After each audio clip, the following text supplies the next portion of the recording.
Welcome to this Zentangle Quickie. My name is Heather Hartwick Gladden. I'm a certified Zentangle teacher. And today we're going to take a look at the Tangle Heartfully from Helen Williams. Now I'm going to, I know on Helen's, let's see, Helen step out. Oh, she did a 9 square. I did a 9 square on my step out, but it was a rather tight fit. So I'm going to just do a 4 square. And I think that we will be able to see and work with a little better. There's uh, just some auraing that happens. Well, and it doesn't have to happen. That is something too. But I think this will give us a better view, and that's my aim. All right. So as I mentioned, 4 square. Have you meet up there? Okay. Now on the For More Inspiration link, there's Heartfully, and then she has Heartfully 2.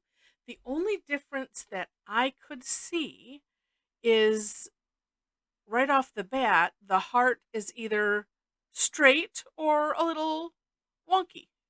So that is up to you. And then at the same time, it could just be a don't worry about it because everything, like I said, everything looks the same. And two, the last step on Heartfully 2 does not have the aura-ing, but at the same time in the sample there's aura-ing. So it's Zentangle.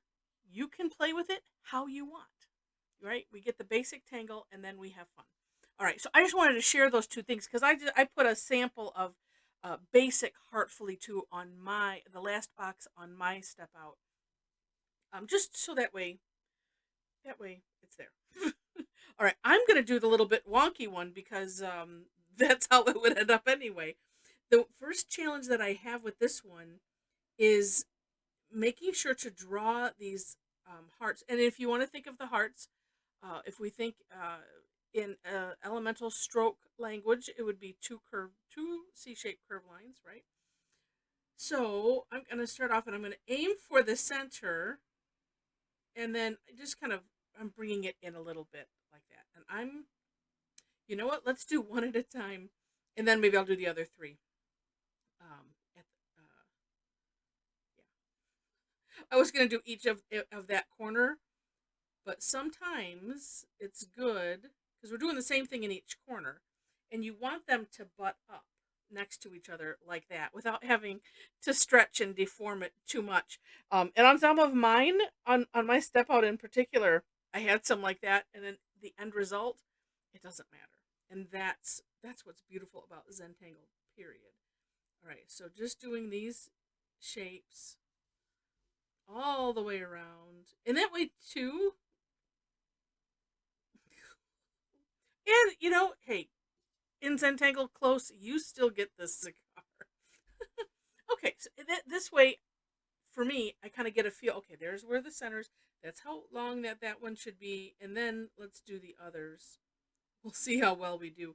Generally, I like to do, especially grid patterns, but tangling this way. Same stroke, same direction. Turn your tile. If it would just turn easily on this paper. Yeah, turn the tile. Same thing over and over again. So that way we don't have to think. Because as well, if you don't know, Zentangle was created as a way to teach meditation through art.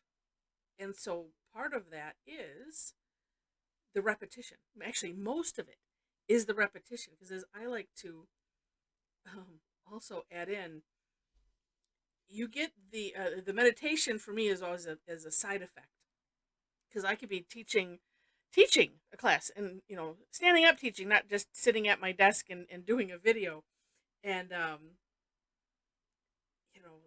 laughing and having fun and still feel so relaxed. And actually I always would end up having a better night's sleep too, and not just from being exhausted. That's a different sleep when you're just exhausted, right? um, it's, yeah, a nice calming sleep. So the repetition is key, and that's why I like to do the same corner. if it makes sense. There are some tangles that it's like, no, I have to do one box at a time, and that's it. So you find out what works best for you and stick with it.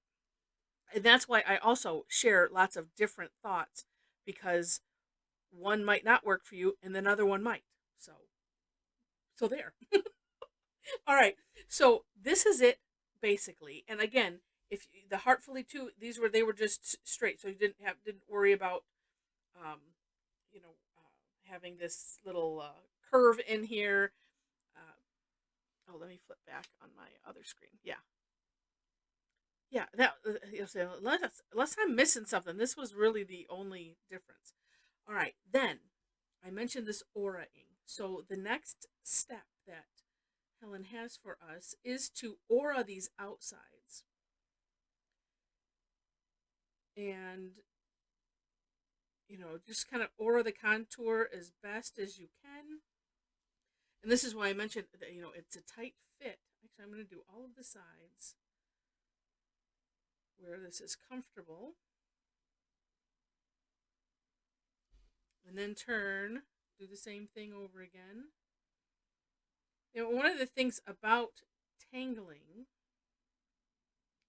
and about the tangles themselves is we shouldn't worry about the end result as we're doing it. It's just do this step, rinse and repeat, and then be surprised at the result. So it's like, I'm not worried about matching those up. I wasn't worried about it when I was doing it, so I'm not going to worry about it now. And then two, knowing that the result is going to be amazing no matter what. And if there's something that you just really don't like, there are always course corrections that we can employ. And sometimes that's just in doing some shading. Sometimes it's in filling things in. Just want to say, if you can get it to line up, great. If not, don't worry about it. Because, and this way help you too. So if with Zentangle, one of the kind of life lessons that I found is the not being critical of myself. So sometimes it's not looking at this for a minute or two, or sometimes longer, and then coming back and going, oh, well, look at that. Isn't that neat? So, it's, and I had several of my Tangle friends that had said, oh, I had one of those moments where it's like, who did that?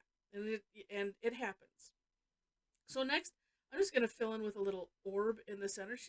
Helen does have that in her step out as well. And at the end of these little hearts, just doing a couple, however many will fit. Actually, I'm going to do, again, just because I like to do things while I have the tile in this direction, do them all. And then turn the tile. Sometimes I get do too much tile turning. Not that that's bad, but I'm sure for the video you just get dizzy. But in the same token, as I've already mentioned like 12 times, the whole repetition thing. And these things are extras. You don't have to do that. It does make it look rather neat though. And just this, even the little, putting the little lines at the end like that, sometimes it makes you not notice anything else because your eyes are just drawn to different places. And then two, it just gives it a finished look, and then we forget, oh, there was this, there was that.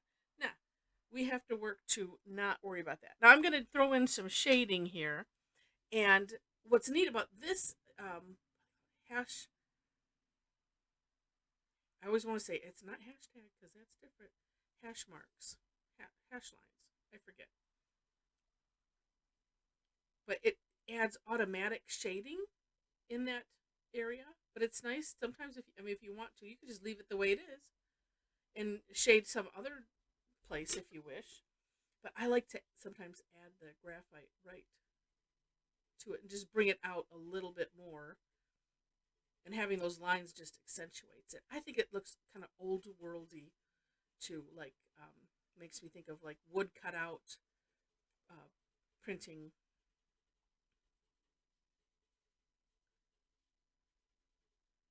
And I just I like that. Oh, neat. I'm not looking directly. I turn on looking at the camera. It's like, oh, how nice does that look?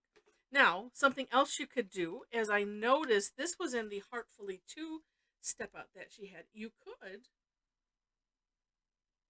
and I think I will, aura carefully the inside here. Probably recommended to do it before you do the aura, but you know what? Sometimes you have a good thought after, and that's all right. Just like I said, outlining the contour. For this, I'm thinking I should have pulled out my 005 pen, but it's all right. It's doing good.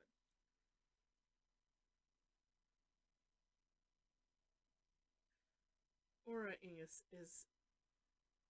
sometimes it can be frustrating, but I find it fun because you really have to focus. And if I just make myself go slow enough to just really enjoy the contour and trying to keep the same distance at the same time, you know. So really neat tangle. Hope you enjoyed it. If you did, would love to have click the like button. Feel free to share it, leave comments, and if you liked it enough to see more, would love to have you be a subscriber to the channel. In the description section, as I mentioned, you'll have links to the step outs. I always do my own version, and then below that, where it says for more inspiration, that is to the originator of the tangle. And if I find anything else that I think is helpful in exploring this tangle, I was trying to say something else apparently. I will put it there. Let's see. Below that, links to my website. I threw myself off. Links to my website are below, so if you'd like to connect with me, would love to connect with you. Also, a link to my Facebook community. We have a fun group of tanglers, very supportive. It's such a wonderful group of people that we have there. Would love to have you join us. Just a forewarning, I do have a couple membership questions I have 2 that are required to answer, so at least answer those 2. And if you answer right, you get you in the door.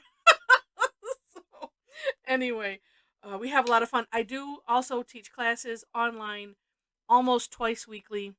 A lot of them are free. The Thursdays are free. I have one Tuesday that's a free one, and then I have a couple that are paid, so that way I can continue to do this. So with that, check them out. Check us out for free. I do have some of the replays on the YouTube, on the channel. So if you click on my name, that should take you to the home page, I guess you could call it, of the channel, and there you can see everything I have listed. I have playlists. So if by chance you are also doing Inktober tangles, I do have a playlist just for those. And so do check that out.